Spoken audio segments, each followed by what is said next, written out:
Hey everybody, welcome back to another episode of The Wealth Around Us. I was just getting ready to teach another survival class and was gearing up for the morning and thought I'd sit you down and show you a little bit about what I know about fishing lures and fishing. Now, I picked up fishing as a kid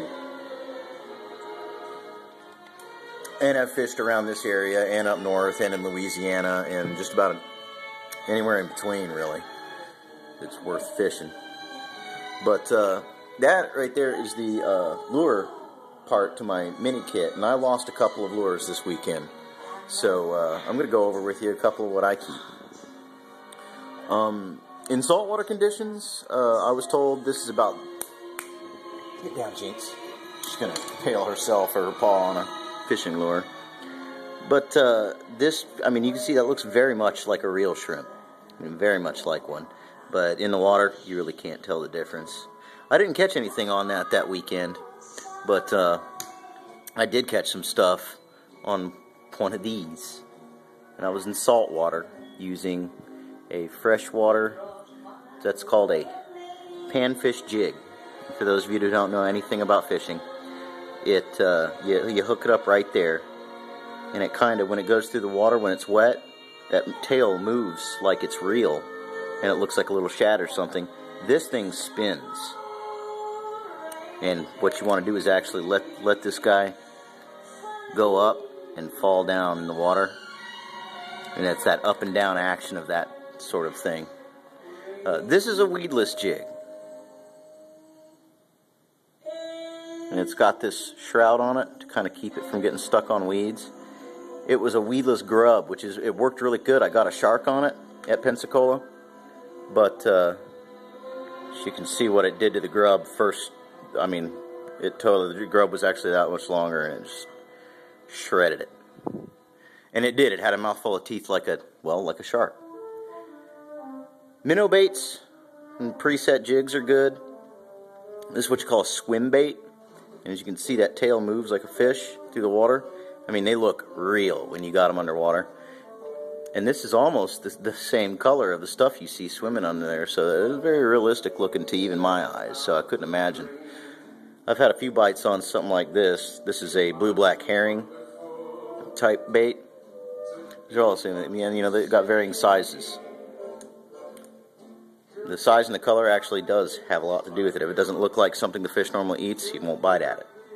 So in places where they, like this right here, is good for smallmouth. Or striper bass, not smallmouth bass, but striper bass, because they go for blue-black herring very readily. Let's see what else I have in here for you. Nothing much, really. Let's see right here, baby bass color. And that's supposed to, I've used that one a couple times. The eyes came out of it. Let's have a look-see at this one. Ah, there we go. Baby bass. That's what that looks like. And bass will eat each other. They are markedly cannibals. So I was telling a client of mine, I always end up going out fishing, and like every other time, the first thing I'll catch is someone else's fishing lure.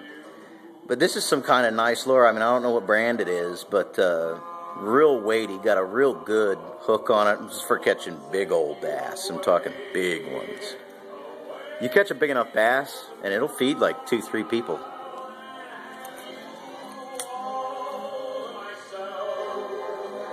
Okay, now this is one of my most interesting ones.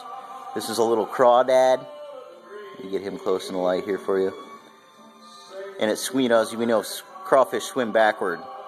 And this one has attracted everything from bass to, I caught a big, huge shad. I didn't think shad got that big, but I caught a big old shad on it. I caught a bluegill just recently. I caught a turtle. A turtle went for it. I mean, everything. And it's all in keeping in mind when you're fishing. You're being a puppet master with a very elaborate marionette, and it's all about how you present it to the animal. Here's a funny one right here. I bought that at some shop in Pensacola when I was buying shrimp and baits and stuff, and I thought that was just so cheap. I was like, I have to have it. I don't know what that is. I guess it imitates some sort of a sea-going insect or something, but it's just a weight and a hook and a very badly done tail. This tail is made of nylon or something. It won't even move in the water. So, and I did try it a couple times when I was down there, but no bites, no bites. And I'm not surprised. I'm really not. It only cost me $1. Now here is another fisherman's old favorite.